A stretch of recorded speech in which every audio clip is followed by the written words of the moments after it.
Good morning, good afternoon, and good evening to all fans, followers, and supporters of G.W.C Chronicles. At G.W.C Chronicles, we are committed to creating a platform that amplifies the voices and stories of all individuals, especially those who have been impacted by the judicial system. This episode includes a conversation with a guest who identifies as an avid member of the LGBTQ community. We want to make it clear that we fully support and stand in solidarity with the LGBTQ community, and our intention is never to harm, misrepresent, or offend anyone. Please know that these conversations are meant to be thought-provoking, coming from a real place, coming from a real person. If anything in this episode is offensive or comes across as inappropriate, we welcome all feedback and opportunity to learn and grow from that. We thank you for being part of the conversation, and we also thank you for tuning in and supporting G.W.C Chronicles podcast. I'm your host, E. Pesos, aka the Voices Incarcerated.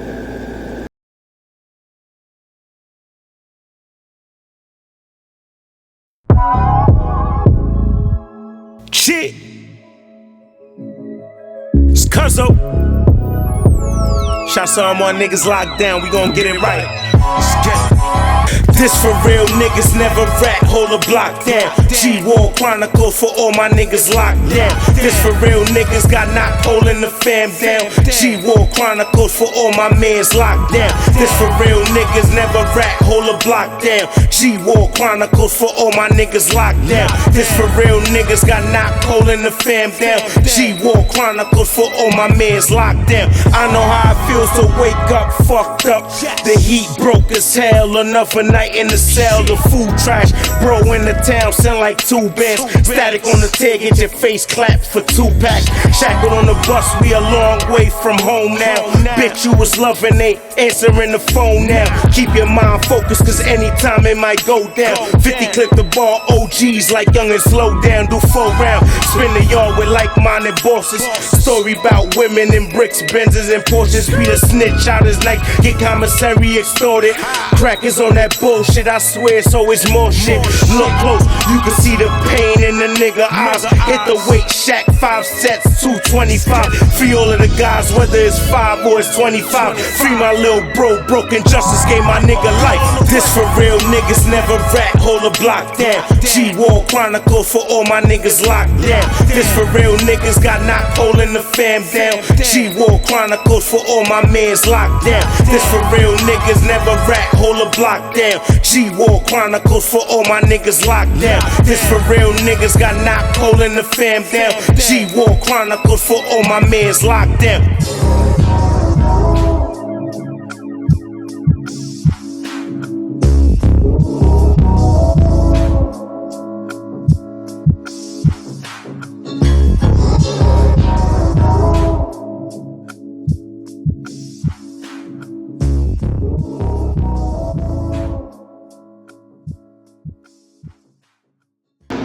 Here we go. Welcome. This is your host, E. Pesos, my co-host, Maisa, and our special guest, Wallace, or you can call me Sheree. And this is the season finale of season 5 of G.W.C Chronicles. We're bringing it to y'all straight, bringing it to y'all raw in a new space, new energy, new vibes. We're here, let's get it. This is the first interview inside the space. We're going to make it worth the while. Trust me, you're going to want to miss this one. Maisa, how you feeling today? I am feeling amazing. First of all, is it the first day of summer today? I don't know. It might be. However, it feels great. A lot of people don't like the summertime, but I love it. I'm here for it. I live for it, and I'm happy. And how you feeling today, my brother? I feel good. You know, I'm expectant. I'm a little nervous, but it's good nervous energy. And I'm just, ready to inform our viewers about my book. Damn, an emotional and physical journey through the corridors of the justice system. Yeah, it's available on Amazon as well as Border Books. Show the book again, please. Yeah, sure. And the link could be below. Yes. Okay. Make sure you get that. Don't put that $1 million game on the ground now. All right, I'm gonna put it over here. Yes. In my stash. Okay. Now, how are you feeling, Pesos? Oh man, I'm great. I'm feeling good. I'm feeling great. My energy is good. The weather's nice. Finally getting some good weather. And I'm just ready to get to it, man. Podcast, man. That's it. Yes. That's it. Yes. First of all, I just want to say thank you. Thank you Absolutely. thank you for being here. Thank you for being patient, because we have been working on this space for a few months now, and we met up a few months ago, conversed, talked about we were going. You hear the stories, Right. know. By that time, I had been impacted by like The Color Purple, like watching these movies and different things like that. So I knew what these terms meant, and how it made black people feel. But being addressed like that, it was a shock to me, especially living in a black neighborhood, having black teachers. I was like, this motherfucker just called me a nigga, and that was shocking to me. But because I was such a badass, but a part of me thought the shit was funny too. Like, this motherfucker really called me a nigga. Like, this shit crazy. So at 10 years old, old, you get discovered. Yes. They take you. They cuff you. They put you in a car. They close that door. You're handcuffed in that hard ass seat. The doors don't have no handles, and even if they did, you can't get to them because your hands behind your back. When I was 10 years old, my mindset probably couldn't even fathom those type of thoughts. Tell me, mentally, where were you when you realized you couldn't go nowhere? I believe I was just, at that time, I was really overwhelmed with, my mother's gonna fuck me up, right? Being in a police car kind of was like a secondary thought. I just knew that if she has to come to this police department and get me, she's going to fuck me up, right? That's all I could think about. I looked at the police as like safety at that point, like, whew, she can't get to me in here. Yeah, like, she can't get to me in here because like this is real bad. Did you see your brother at any point? No, I didn't see him at any point. Okay. And but at the same time, I felt kind of tough. Wait, did he get arrested? No, he was not on site. Your brother got. You're supposed to be watching out for me. Your brother got a brother. He left your older brother. He was deuces, right? Yo. How much older? Hey, bro, man. Hey, yo. My brother's he's how much he's older? 3 years old. 3 years old. So he was 13 at the time. He's still living right now. Hey, bro, man. I talked to him this morning. Oh, hey, bro, man. Nah, man. The fuck? Yeah. What the hell? Wow. But what I did was I called my aunt, my great aunt. Okay. And as a matter of fact, shout out to Aunt Juanita right now. She's like 92 shout out years to Auntie. old. Oh, God bless her. Ooh, yeah, I called her. I told her what happened. As a matter of fact, I think my brother had called her, and then she called the police department, and I spoke to her, and she swore that she was going to tell my mother, which she never did, and she picked me up. Wow. And she picked me up from our police department. Yeah. Nice. Wow. You gotta have that auntie. You gotta have that auntie. She said, Lolo gonna kill your ass if she know this. And I was like, in the first, yeah, you're right. But my mother never known about it. Yeah, but that was my first introduction to like So now let's fast forward. What was the next? You said the next situation was how old? I was 12. You was 12. Yeah. So that little fear you got from that first situation is gone at this point. Yeah, absolutely. Well, I have 2 older brothers. Okay. And so I was already, This brother wasn't. I have another brother, but I wasn't really gay. But I knew I was gay, and people would notice it. Like they would say stuff like, "Ma, tell Reek to stop, singing like a girl." So these things was like projected on me, right? I was young, like hold on, my young life. Like, okay, how old 7, were you? 8, 9, 7, 8. So let me ask you a question. Singing like a girl, how were you singing? If they're saying that, how? Well, I'm a big Whitney Houston fan, right? Singing for a man wasn't the right. I wasn't singing the thing to do, right? I was singing Whitney Houston songs. Okay. I was singing Anita Baker, Jodie Watley. Okay, got you. Okay. Whereas my brothers, they was into hip hop and or Michael Jackson, right? But me, I was like over the top. Like I loved them, right? Okay, got you. And they would say little stuff to me like that, and even though I'm older now, so I know what it means, but back then it made me feel like why they keep saying that to me, like as if they if something is wrong, right? And I also overheard my cousin tell my mother that I was a sissy. Yeah. After this is when I was a really young kid. Okay. Wow. And I remember my mother telling her like, "What do you mean by that?" And she's like, "Rika sissy." And Mom was like, "Rika's not a sissy." And and I didn't know what sissy meant at that time. Right. But I knew that it wasn't anything positive. I knew that. Right. And further, I investigated it further, and I discovered, that's what it means. Okay. And so I had like a little complex. And so when I was 12 years old and my brothers was doing things, I always was like a part of it. Because being a part of that had made me feel like I was masculine. Yeah, it was validating my brothers. Okay. And so it automatically made me feel like a badass. So I enjoyed it. So, so what was the situation at 12 years old? We did a B&E. We did a B&E.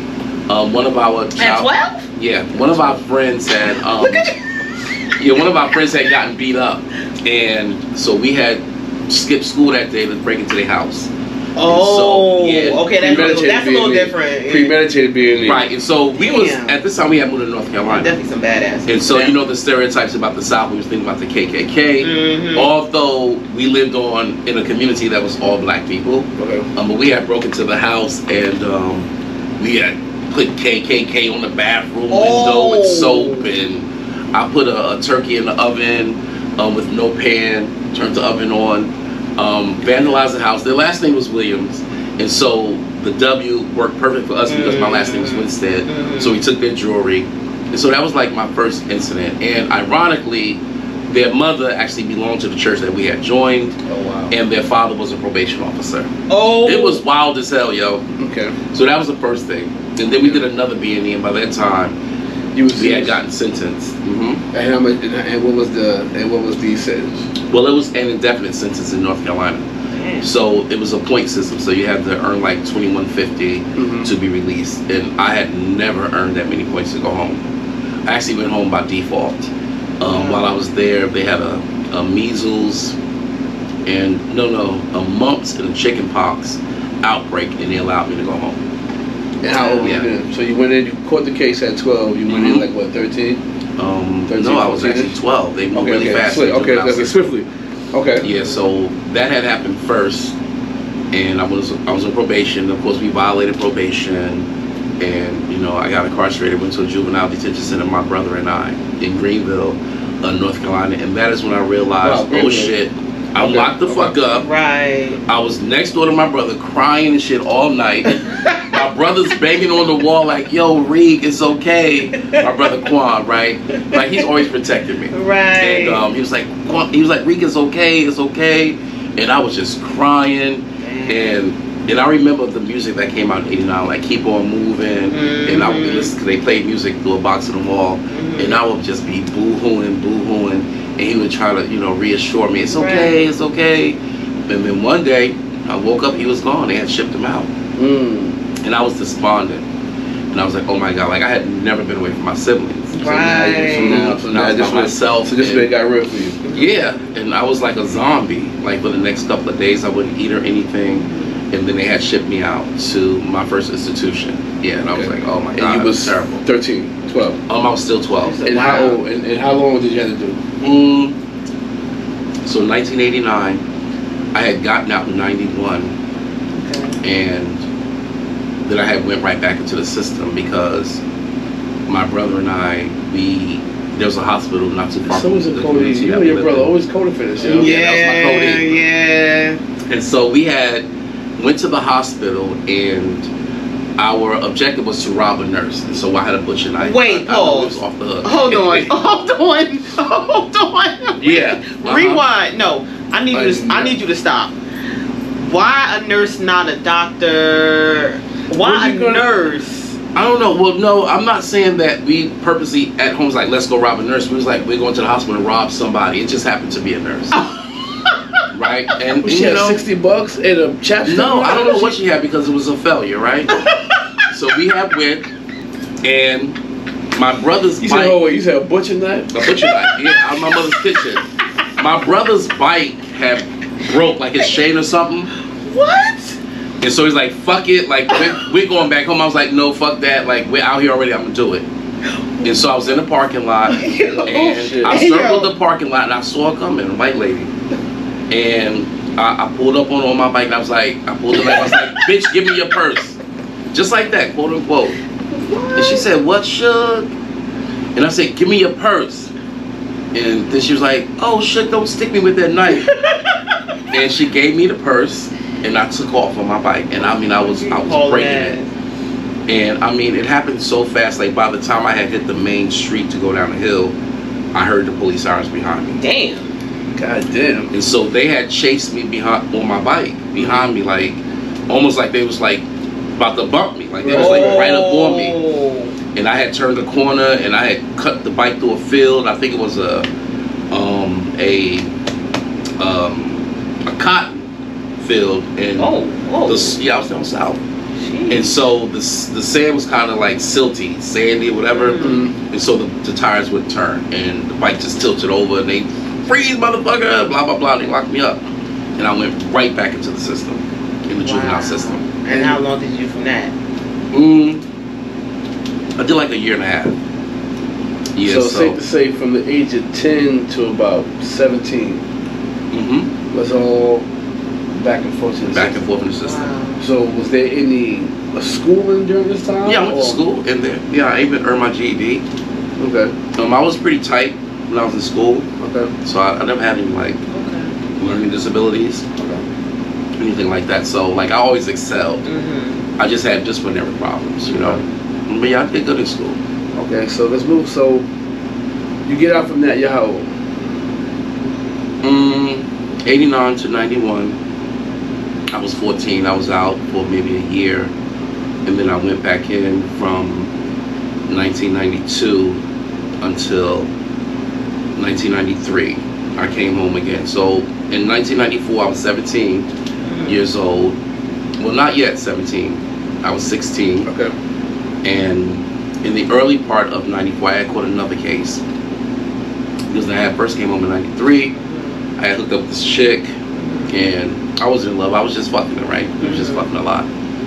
And a baby was produced. Okay. And January was her birthday. Okay. So I had a new baby, and I didn't have any money. I was working at McDonald's, I believe. She worked at KFC. She came to the house, and you know the criminal in me was like, let's just go do a robbery. And so she had a Geo Prism, and I remember we lived at in North Carolina. Geo Prism. Yeah, Small jump. Yeah. And we went into Virginia, Emporia. No, and, not Virginia. Yeah. And we robbed a few spots, and I had a sawed-off shotgun. And robbed them. I know. Got into the car. It was me, my girlfriend, her brother, and my baby in the car. My daughter was only 1 month.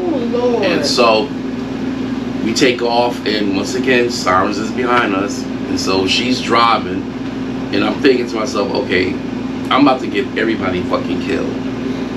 So as we're driving, I'm coaching them like, listen, y'all don't know nothing about this. You know, I'm crazy. Y'all just taking me out here. I did robbing this. y'all, right? Right. So we eventually pulled over. They pulled us out. You know, I had the shotgun under my daughter's car seat in the back, and they took us to jail. Their parents came. They called my mother. My mother was like, "You ain't got my son. My son in the bed asleep." And she hung up. They called. I call her back. They called her back, and it was like, "This is him." And so I was locked up. I told them that they didn't know anything about it, so they just let him go. Right. And then I went to the system again, you know, until... So all your charges is B&E, burglary, robbery. And robberies. Okay. And so, yeah, so from that, I got out of prison in 1997. Okay. I was 20 years old. And later on that year, in 98, that's when I caught my first bad beat. In 98. Robbery back. So you came home 97 and went right back in 98. Yes. So it seemed like you didn't have much time on the street between your bids. Not at all. No. Not at all. Now, what was the addiction? Was it the adrenaline? Was it, I'm fucked up, I'm broke, I gotta get to it? Or this is just your hustle of choice? Well, it's a combination. Because everybody sells drugs. It's a combination, right? You know I'm a thrill junkie. It's for the thrill. Because all of my needs were met. You know, I don't ever want to make it seem like, you know, I was eating out of trash cans or anything. Right. So, you know, I have a pretty good family. But it's really a thrill. But it was more of validating myself. I had such a complex about being gay. I don't think, like, no one will understand that I was just trying to validate myself, because I had came up in an era where being viewed as a guy, you know, kind of was like you had to be tough, and you know, breaking laws was like he was a guy. Like he was like the man. So I got caught up in that mentality. So, what age did you realize that you was a gay man? I realized for a fact that I was gay when I was 12 years old. I knew for a fact. What was the turning point? Well, I had met a guy, and apparently he knew I was gay too. How old was he? I mean, he may have been somewhere between 12 and 14. Oh, so the same age. Same age group. And he would always tell me how cute I was.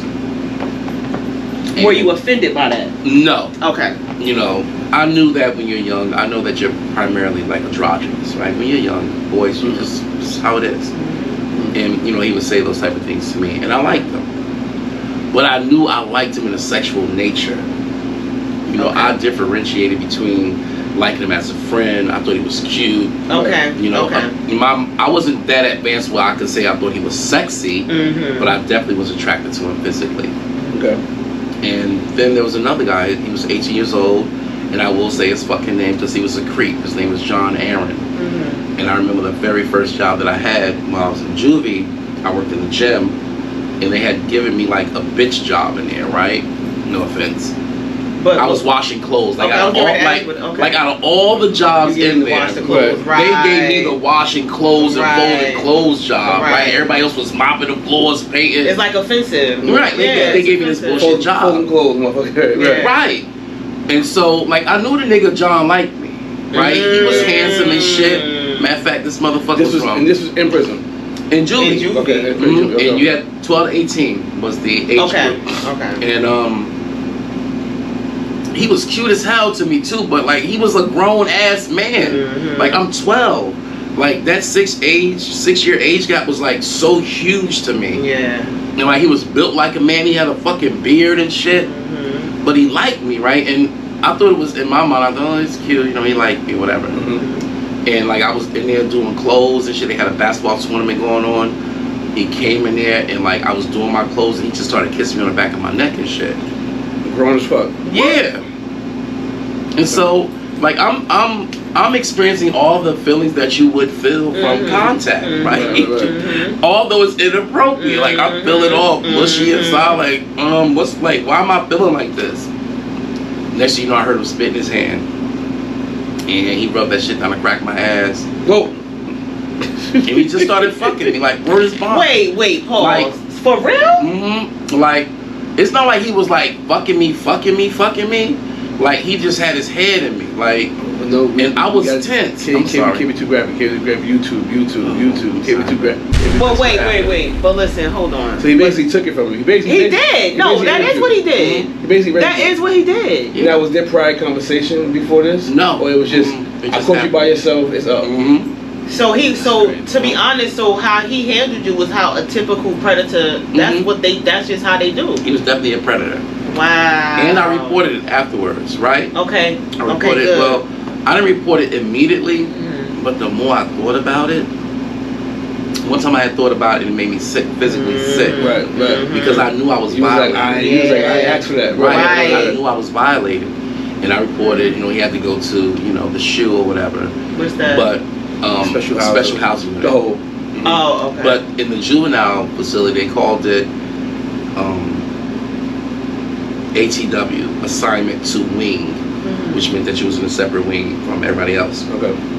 So, I guess leading up to this, you know, people are talking, you know, so I'm already like characterized, you know, Wallace is this, Wallace is that. So they have a whole community of like booty bandits already talking about me, right? Wow. I'm a part of the vulnerable population at this time. Right. And so they're talking about me. And so once this incident happened, people began to like approach me. And I was fine with them approaching me when we were like in the same age group. Okay. And so, you know, I didn't have a problem freaking off. So was it more of the younger inmates, or was it more right, like the younger ones? Yeah. So they was coming on. No, I'm saying who's coming to you the most? It was a combination. It was a combination. Some of them I didn't know their age, but I could tell that they were like way older than me. But the ones that were in my age group, I was fine with it. Like we was like the same builds, you know, same height. Right. You know, we was in the same classes. So I kind of like they was fine with me. And like I didn't mind, and we would just do things like we would be sitting in the day room with the cover on us, you know, masturbating each other, just doing all kinds of wild stuff. But to me, that was fine. You know, but as it, you know, as time progressed. So now, you come home, you meet this girl. So you're still attracted to both at this point. Yes, but I come from a very religious family, like bishops in my family, pastors, and so religiously speaking, I was like tamping down like who I was sexually, and so like I was having like a spiritual battle all the time about my sexuality, and when I did like a girl, she had to be kind of like boyish. Like tomboy type of chick. Yeah, I like tomboy girls, right? But it makes sense if you attracted to men. Yeah, that makes sense. So like the tomboy girls used to like really get me.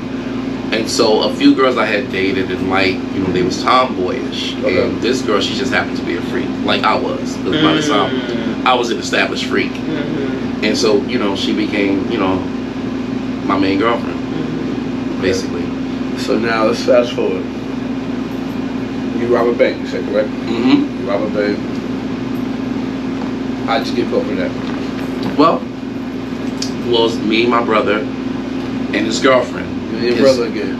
Right, me and my brother, right? Frickin' frack, you know? Seriously, wow. And, so when we had robbed the bank, you know, we had got away from it and everything, and we had spread out the money. Armed robbery or armed bank robbery? Oh, 924C. Right? What is- 21 something. I can't remember the federal code. Oh, okay. It's a federal code for like using a gun during a crime of violence.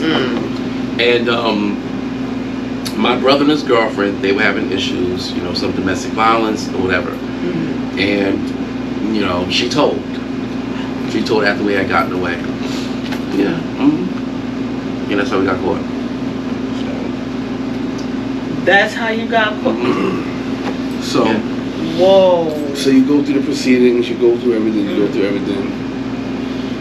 So the bank robbery is what got you. The bank robbery, the gun, 15 years is usually the 180 was usually the minimum for that. Okay. So what were your thoughts and your fears now going into federal prison as an openly gay man? I didn't have any. Not one. And I didn't have any issues. Okay. Now was that because you? I'm sorry. No, go ahead. Was that because you already had been in the system? Yeah. Okay. Like I was seasoned, right? Right. And although I was gay, I was pretty fucking tough. Like I'll fuck somebody up. Like at this point, it's just you want to push over. Yeah. Okay. Now the first facility I went to was Leavenworth, and I can't for Leavenworth. For those that don't know, can you explain? Oh yeah, Leavenworth, United States Penitentiary. Yes. It's it's a federal prison. The first federal prison. Right, and the very also first federal prison ever built. Yeah, also I think it might be Atlanta. It's an old army barracks. Yeah, but I wasn't in the Fort Leavenworth. I was in the United States Penitentiary. There is a difference between the two. Right, exactly. Yes. So when I had went there, it was 1999, and there was two facts about it when I went there. For one, I was the youngest inmate there. What? 22 years old, and there was only one female staff member there at that time. Crazy. And they were carrying nightsticks there when I had went there, and you had to walk on one side of the hallway. But this traffic had to walk this way. It's still like that. And I went to B Upper, and I went in. Of course, you know they know where you're from based off of your inmate number. Mine is 050, the last three. So the homies from Jersey, New York, and I think that we rotated with Boston. Oh, really? Well, I don't know if it was how y'all was on it, but when I was there rather, it was East Coast. Yeah. We're going from DC on up to New England. Oh, you know what I'm saying? Wow. Anything from that Mason-Dixon line up on the East Coast. Okay. But now them same people you fuck with there, if you went to Fort Dix, you wouldn't fuck with them because now we're home. Well, we're home base. You know I can't remember all the specifics, but I do know that the New Jersey and New York car was like tightly aligned. I do know that. Coalitions, yes. And so I got there, and you know, I didn't know anything about a car or whatever, you know. And so they was just giving me the rules, like, you know, this is what we do, you know, we're not condoning what you do, because a lot of the homies are Muslims, you know, a lot of homies is Bloods, they're this, they're that, nation, blah, blah, blah. But for the sake of the... And so I'm telling them, thanks for the information, but I don't give a fuck. Straight up, right? And Straight like they that. was like, okay, you know, if you get into something, you know, you can't come to us. And I was like, Okay. So you wasn't rotating with the car? no. Okay. Although I was, but I wasn't, right? Because I'm from Newark, it's just a certain amount of respect that we get. I'm just fucking from Newark. And so I sat with the homies, you know, and but I ended up dealing with somebody from the South Car. And so I began to like sit with them and everything like that. Although I still dealt with the homies from Jersey. And you know, for the record, I was having sex with some homies from New York and New Jersey, right, as well as Philly. Well. You know, and so. Well. Right. And The same niggas that saying they want you inside the right. car. And behind the scenes, they was politicking about me. Oh, yo, we come through on Saturday and Sunday, like, you know, V got to be available to us because my name ended up becoming Venus some more in the feds. And so they was politicking about me, and I was fine with that because, you know, I was a freak, and there was a lot of men there, and it was gorgeous, and I didn't mind, right? So they had all these cute guys from Texas. Oh my God, like they were so fine. Like they had gold teeth. They were so fine, right? But when it comes to like East Shit. It's Cuzzo. Shots on my niggas locked down, we gon' get it right. Let's get it. This for real niggas, never rat, hold a block down. G.W.C Chronicles for all my niggas locked down. This for real niggas, got knocked holding the fam down. G.W.C Chronicles for all my mans locked down. This for real niggas, never rat, hold a block down. G.W.C Chronicles for all my niggas locked down. This for real niggas, got knocked holding the fam down. G.W.C Chronicles for all my mans locked down. I know how it feels to wake up fucked up. The heat broke as hell, another night in the cell, the food trash. Bro in the town, sound like 2 bands. Static on the tail, get your face clapped for 2 packs. Shackled on the bus, we a long way from home now. Bitch, you was loving, ain't answering the phone now. Keep your mind focused, cause anytime it might go down. 50 clip the ball, OGs like young and slow down. Do 4 rounds, spin the yard with like-minded bosses. Story about women in bricks, Benzes and Porsches. Be the snitch out his night, get commissary extorted. Crackers on that bullshit, I swear, so it's more shit.